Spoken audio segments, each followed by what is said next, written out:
Hai guys, yang ini winch bar. Yang ini kita buat dengan pine wood untuk simpan barang-barang, boleh simpan ikan punya makanan macam itulah. Ini design konsep. Lepas tu ini, yang ini pun kita buat dengan meja cengat, one top kita buat one top. Okay, yang dekat sini kita buat konsep buat steamboat. Kadang-kadang kawan-kawan mari boleh makan-makan enjoy. Ini kita punya konsep. Yang ini India punya gelas. Kalau mau minum tea pun boleh.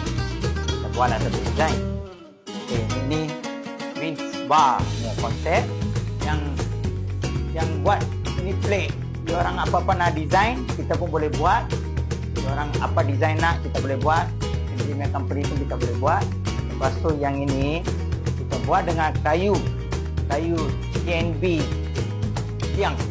Kita belah, kita ambil plastik, kita buat ini furniture untuk letak barang juga. Ini pure kayu. Lepas tu yang ini budak, kita buat dengan 5D dengan kayu cengar. Yang saya orang yang bukit yang masuk tu, itu lubang semua kita boleh masuk carilah. Itu pasal lah itu jadi 5D. Ini buat dengan ukiran tangan. Lepas tu ini pokok hujan, kita buat frame kayu pintu. Lepas tu ini pintu pun kita buat dengan kayu cengar. Itu pun kita sendiri buat. Kita boleh buat macam-macam yang design. Lepas tu ini lock pun adalah special sikit. Jom masuk ke bar. Ini kursi pun kita sendiri buat, winch buat. Ini saya yang sendiri design. Lepas tu ini cushion pun ikut saya punya style buat. Ini semua saya sendiri buat. Okey, ini tempat kita boleh duduk, boleh karaoke. Lepas tu kita pun design charger, electric point semua kita letak dekat sana untuk charge. Tak payah cari-cari, semua orang pun letak sini sana tanpa wayar tanah. Kita pun konsep design tempat yang sesuai. Lepas tu remote control semua pun sini. Kita duduk, boleh enjoy. Okey, ini pintu pergi ke toilet. Kita buat design antik, lama punya style lah, tahun 60-an punya style. Kita kilang pun boleh buat macam ini style.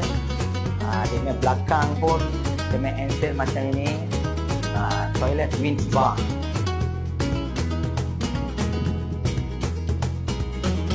Lepas tu ini winch bar kita design semua aksesoris ada pasang untuk letak, berapa orang pun boleh letak aksesoris. Lepas tu shield bar, seperti ais.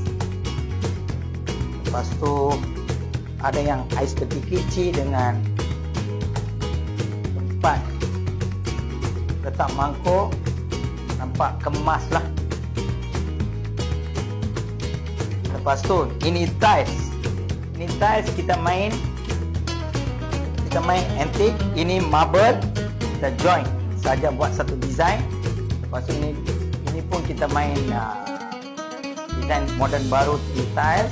Lepas tu kita ada main gold, main ensil kita ada main gold, nampak sikit kelas lah.